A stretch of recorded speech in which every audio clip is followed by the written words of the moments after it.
Hello. Hello. My name is Mohammed Hader. Today I will be talking about George Orwell's 1984, which is one of the most important novels ever written. And I will also be connecting it to some of the materials we have studied throughout this course. And this book follows a man named Vincent Smith who lives under a totalitarian government called the Party in a superstate called Oceania, ruled by a figure known only as Big Brother. But this isn't just a political story. At its core, it's about the war inside a human being between truth and lies, freedom and control, individual conscience and institutional power. And that's exactly what connects it to everything we studied in this course. Plot overview. Winston works at the Ministry of Truth, where his job is literally to rewrite history, changing old records so the party's versions of events is the only version that actually exists. He is secretly keeping a diary, which is already an act of rebellion. He falls in love with a woman named Julia, and together they think they've found an underground resistance, but they were wrong. They get caught almost instantly, tortured and broken, until Winston no longer loves Julia, and instead genuinely loves Big Brother. The novel ends with four words: "He loved Big Brother," which is absolutely not a happy ending at all. It's the most terrifying ending that I could possibly think of, honestly, because the party didn't just destroy Vincent's body, but they destroyed who he was as a person. Some literary devices used in the novel. Orwell uses literary devices in ways that directly support the novel's themes. The most powerful is paradox. The party's three slogans: war is peace, freedom is slavery, ignorance is strength, are logical contradictions. They're designed to be impossible to argue against because they destroy the very language you need to fight back. Orwell calls this doublethink, holding two contradictory beliefs that at the same time and accepting both as true. The message is clear: whoever controls language controls reality. This connects directly to uh, Maya Angelou's "Still I Rise". Also uses paradox, the idea that no matter how much oppression is thrown at her, she rises anyway. But where Angelo uses paradox as liberation, Orwell uses it as a trap. Same device, completely opposite purpose. And that contrast is what makes 1984 so chilling, next to Still I Rise. Orwell also uses dramatic irony. The reader knows early on that O'Brien, the man Winston trusts as fellow rebel, is also actually a senior party agent. We watch Winston walk straight into a trap he can't see, and there's nothing we can do about it. And finally, symbolism. The glass paperweight Winston buys represents his fragile inner world, something real and beautiful in a world full of manufactured lies. When it gets smashed during his arrest, it means everything he was trying to protect is gone too. Connection to some of the wars. The strongest connection in this course is between 1984 and Timothy Findley's The Wars. In my essay on the wars, I argued that Robert Ross fights three wars: a war of guilt over his sister Rowena, a war of conscience against a military institution, and a war against dehumanization of Western Front. Winston Smith fights the exact same three wars, just on a bigger scale.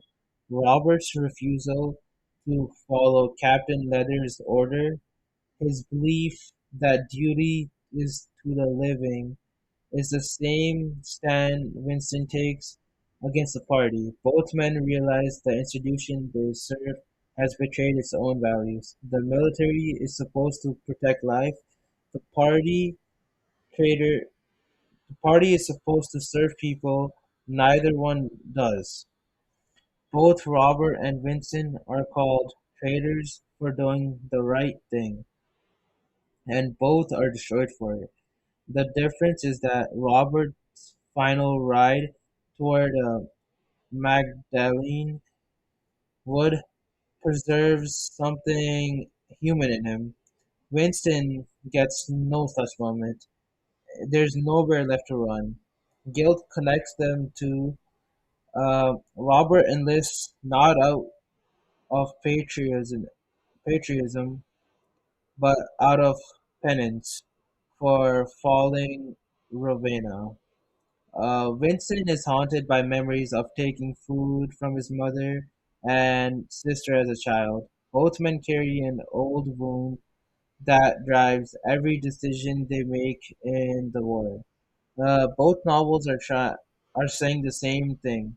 War never starts outside; it starts inside the person first. And both novels strip their protagonists of agency. Finley writes Ross was consumed by fire, which is a passive voice, no control. And by the end of 1984, Winston is the same. He's not a person anymore.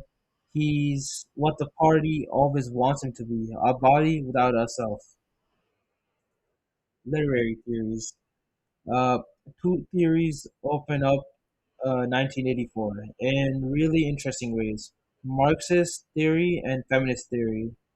Uh, Through a Marxist lens, the novel is about false consciousness. Oceania has three classes: the inner party, the outer party, and the proles. The proles are 85% of the population. They could overthrow the party tomorrow if they wanted to, but they don't because they're distracted by entertainment, alcohol, and the lotteries. Vincent puts it perfectly. The proles could only become conscious after rebelling, but could only rebel after becoming conscious. It's a full circle with no exit.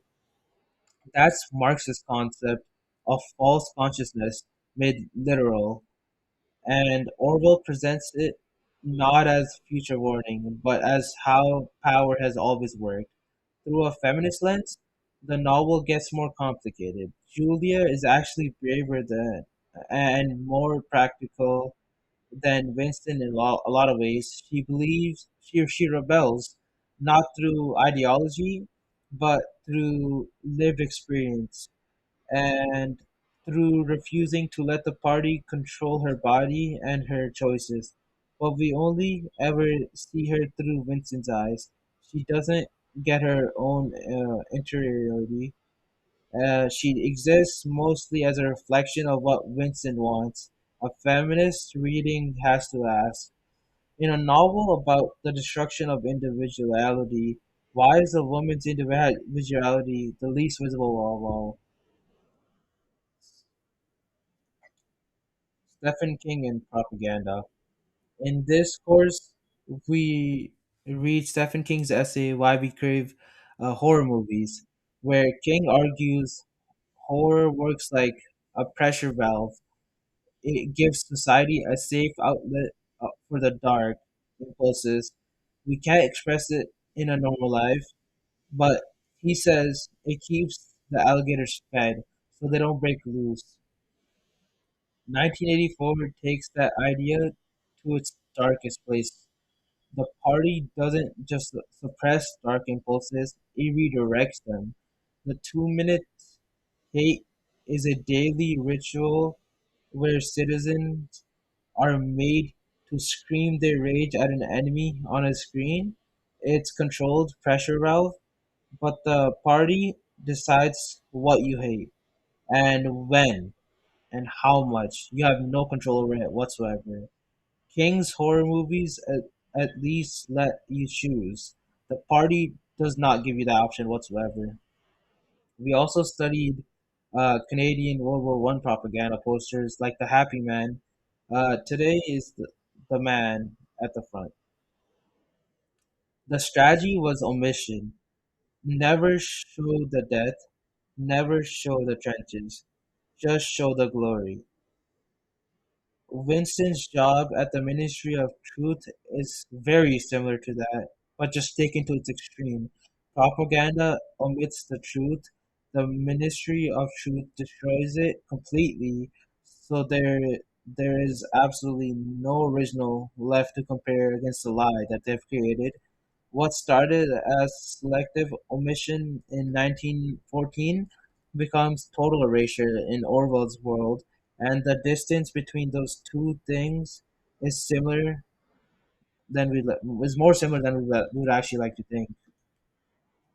And my personal response, what struck me most about this novel is that it's not really about politics. It's more about some psychological effects. It's about what it costs a person to stay human in a world designed to make them less than that. Robert Ross in the world faces in the wars faces the same cost. So does Maya Angelou in Still I Rise. So does Stephen King when he talks about the part about of ourselves that society tries to bury. And it also somewhat reminds me of what's happening in North Korea. People are suppressed, and it really just like makes me connect to this book even more so because this is something that's happening in real life, and it makes me way more interested into this book. And also, every test we studied this year was asking the same question: What do you hold on to when everything is trying to take it from you? Robert holds on to his duty to the living. Angelo holds onto her voice and her dignity. Vincent tries to hold on to the truth, just simple idea that 2 plus 2 makes 4, and no one has the right to tell you otherwise. He loses, the party breaks him, but the fact that Orwell wrote it down and that we're still reading it is proof that something survived. That's the most human thing in the book, not Winston's resistance, but ours.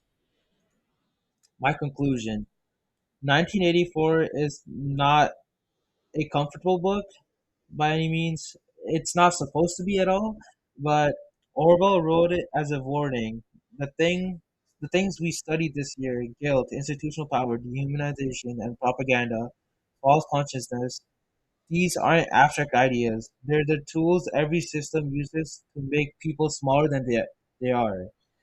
Um, what is the what this course showed us through the war still arise, Stephen King, and World War One propaganda is that literature is one of the only ways we have to push back. Stories preserve what institutions try to erase. They say this happened, it mattered, and we won't pretend otherwise.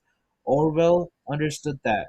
Finley understood that. Angelou understood that. 1984 endures not because it's a perfect novel, but because it refuses to lie, and Big Brother is still watching. The question Orwell leaves us with isn't whether we're being watched, it's whether we've already stopped noticing. Thank you for your time and thank you for listening to my presentation. Hope you enjoyed.